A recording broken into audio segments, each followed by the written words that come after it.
Last week, the Biden administration outlined several steps aimed at fighting back against both cyber attacks and misinformation campaigns. Chris Krebs is the former director of the Cybersecurity and Infrastructure Security Agency and now founding partner of Krebs Stamos Group, and he joins us now in person as a real live human here. Nice to see you, Chris. Good to be here. Thank you for being here. Let's start with misinformation. The Surgeon General put his finger on misinformation in terms of blocking people getting to vaccines. You fought a lot of misinformation with respect to elections. Do you see similarities between those two? Absolutely, and it was a remarkable week in terms of pronouncements, both from some of the social media platforms, Facebook, as well as the administration. What we are seeing here, though, is an ecosystem of information purveyors. Some of this is politically motivated. Some of it is the anti-vax community. Some of it is, profiteering. And I tend to believe that there's a lot of that going on here. Profiteering, people selling quack cures. Yeah, and there was a Washington Post piece the other day about the FTC, a former FTC commissioner, Terrell McSweeney, that asked the FTC to investigate some of this, some of the profiteering off of the pandemic. Mm-hmm. And I think that is an incredibly important development in how we're going to move beyond not just the pandemic-related disinformation, but also some of the election-related disinformation. And is this different? Is there any foreign meddling in this kind of disinformation? We know about people passing, neighbors who are passing information that isn't square, but are there any foreign entities involved? I think, yes, there are. And there tends to be a set of actors. There's state actors, intelligence agencies, again, the profiteers, you have conspiracy theorists, anti-vaxxers, you have political activists as well. And what happens, whether it's elections, whether it's COVID, whether it's technology issues, you tend to have an overlap of these different actors. And when you talk about foreign actors and Russian disinformation specialists in particular, they don't actually have to do a whole lot because we've done so much here domestically to ourselves. But they get the seeds of division that they then amplify. They drive more activity. And ultimately what they're looking to do is undermine our confidence in the United States of America, ourselves. We're all ready to fight, and they just drop in the thing that creates a new round of fighting. Yeah. Let me ask you about Facebook. They responded to the administration and said 85% of our users are interested in vaccines, basically saying the administration is wrong. But the Center for Countering Digital Hate, which the administration pointed to, said that there are basically about 12 Facebook accounts that are spreading this disinformation. Help us think through what the right way to think about this is.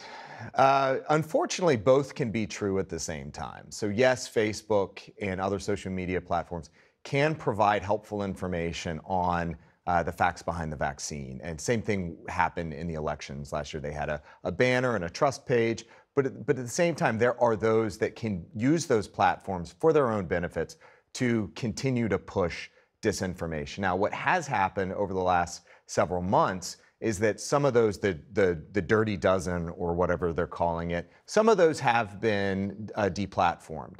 But the problem is, particularly for vaccine disinformation, it is metastasized. And it is now, you mentioned it earlier about the top down and the bottom up, the grassroots piece. It is now so pervasive that it exists just naturally within the ecosystem on Facebook and elsewhere.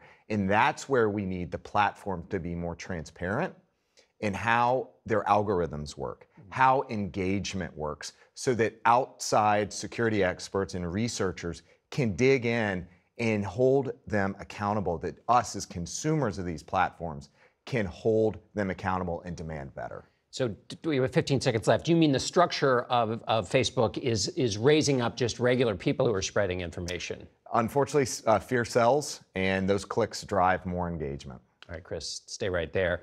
Chris will be right back. We need to take a short break, but stay with us. Welcome back to Face the Nation and more with former head of the Cybersecurity and Infrastructure Security Agency, Chris Krebs.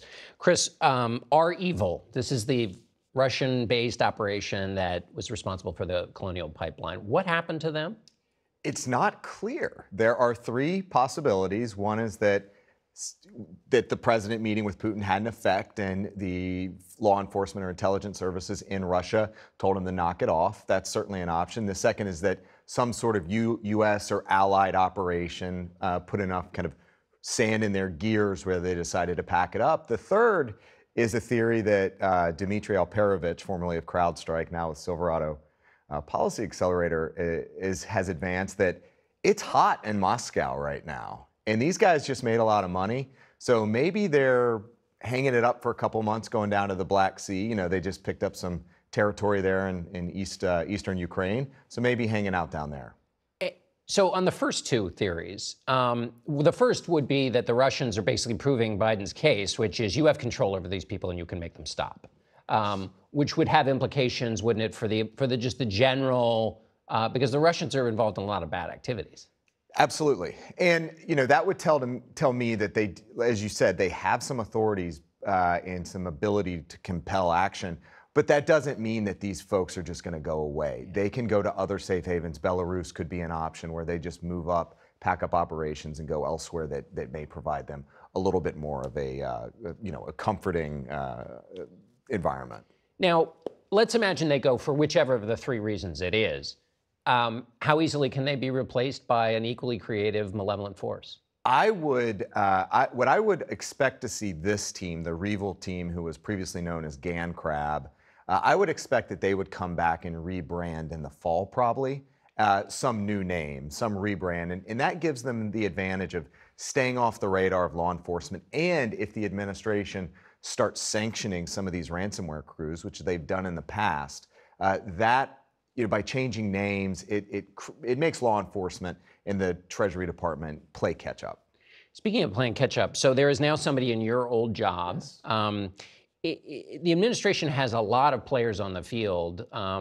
Give me your assessment of the Biden administration's cybersecurity team, and I'll throw in there something Garrett Graff in Wired wrote about, which is maybe they got so many people on the field, it's going to be hard for everybody to stay coordinated. So they have an impressive team. Jen Easterly just came in, was confirmed earlier this week. They also have Chris Inglis, who's the new first national cyber director. You have Ann Neuberger in the White House. You have Rob Joyce at the National Security Agency. It's almost an embarrassment of riches from a capability perspective. And kind of going from the last administration, which was a much smaller set of cyber experts, there's going to be some adjustments. But CISA, my old agency, now Jen Easterly's agency, is the front door for private sector engagement with the U.S. government. And I really look forward to her and that team continuing to move the ball forward on improving cyber defenses here domestically. All right, Chris Krebs, we're out of time. We're probably going to be talking to you a lot more about this issue, so we really appreciate it. Thank you.